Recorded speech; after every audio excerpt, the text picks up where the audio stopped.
Good morning. Welcome to the press briefing with the Chief PNP. The Chief PNP is now ready for your questions. But before the members of the press corps hit their questions, just a quick reminder, kindly remove your face shield, state your name and company, speak louder than in usual voice, and make your questions brief and concise. And kindly limit your questions to this event only. Thank you. First question will come from... Kindly state your name and company, ma'am.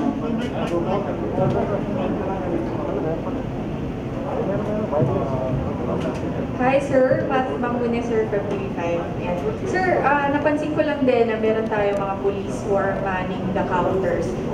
How can we get an assurance na lang sir that this database of the PNP will not be accessed by any other non-police personnel? Yes, hopefully, huwag lang tayo ma-hack kasi marurunong yung mga hackers. But we assure you that the system is actually secure.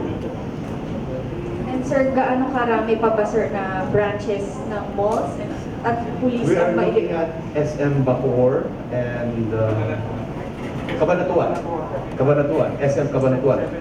Yes, 7 more branches. We're hoping to be in the most populated areas where SM is really is. Thank you. Next question will come from... Good morning, sir. George Elias po, CNN Philippines. Sir, what's the feasibility of having this national police clearance? Because in my perspective, we're competing against the NBI clearance. So most companies nowadays are requiring NBI clearance versus police clearance. Kasi pag localize, medyo sabihin nila hindi masyadong siguro hindi mo magkakatiwalaan masyado. Unlike the national police clearance na meron kayong malinaw na database po. No? But what's the feasibility, sir? Tinest natin yan for the longest time sa NCR. Ano po yung mga nakita nating findings? And siguro, kung scale sa national level, ano po yung in-expect natin? Okay. First, we do not compete with the NBI clearance. NBI clearance is different from the national police clearance. Although it states, kung meron ka mga warrant dyan, and we will be sharing this actually. There are talks already with the National Bureau of Investigation with regard to the cooperation and coordination of these clearances, the National Police Clearance and the NBI. The other one is that this is the mall.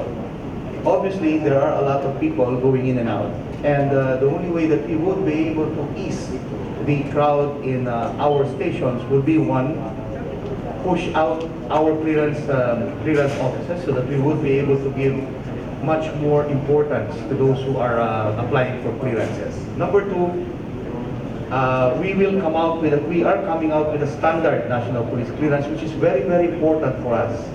Ibig sabihin, yung mga nasa ilalim pinag-aaralan na rin po natin, marami rin pong mga kumpanya na hindi accredited na nagbibigay ng mga police clearances sa mga stations. And this, at least, now that you have the NPCS, or the National Police Clearance System, we will have a standard clearance for the National Police.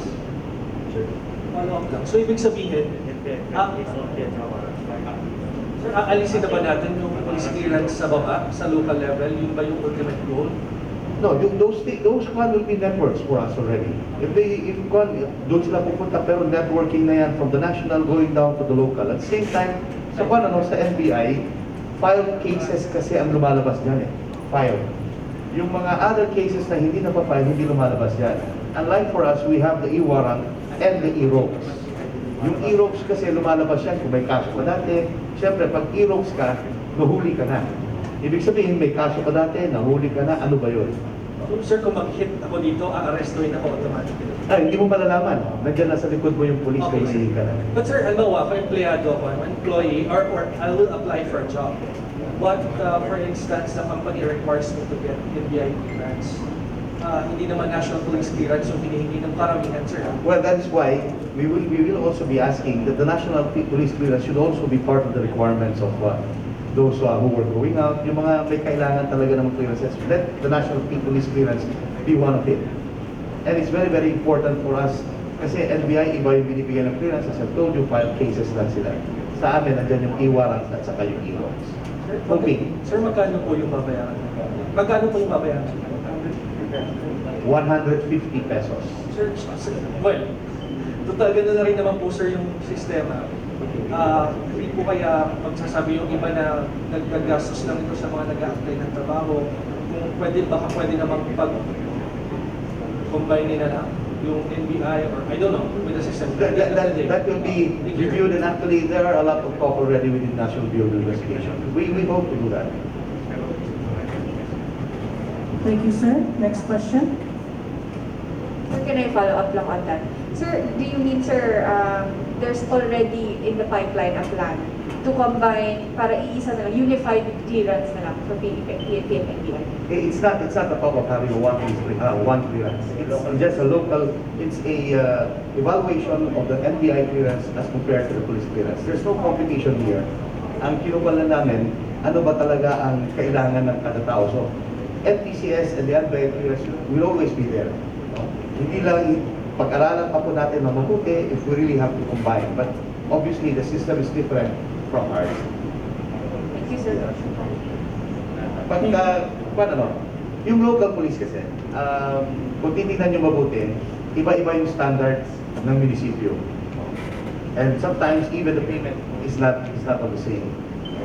Your clearances, most especially if there are courts, yung korte kasi dumidiretso sa amin yan.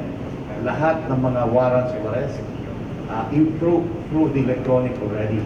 They pass it through us, then when we print the e-warrant, there is a QR code, just like the way you see it here.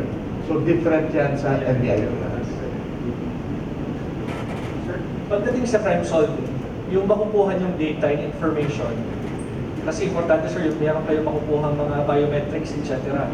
So magkakaroon tayo ng sharing of information with other agencies na para mas mabilis yung mga crime solving activities natin.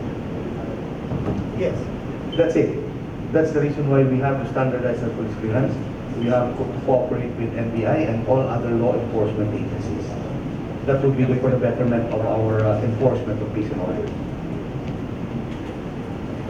Thank you, sir. Another question from the media. Sir, maybe just for the record, bakit po pala sa malls natin naisip? Not a separate maybe structure? There are a lot of people here. The mall is accessible, so with this police clearance, it would be better and it would ease the application of all these police clearances. Thank you, sir. Any more questions from the media? Thank you. There being Thank none, you very much. the press briefing will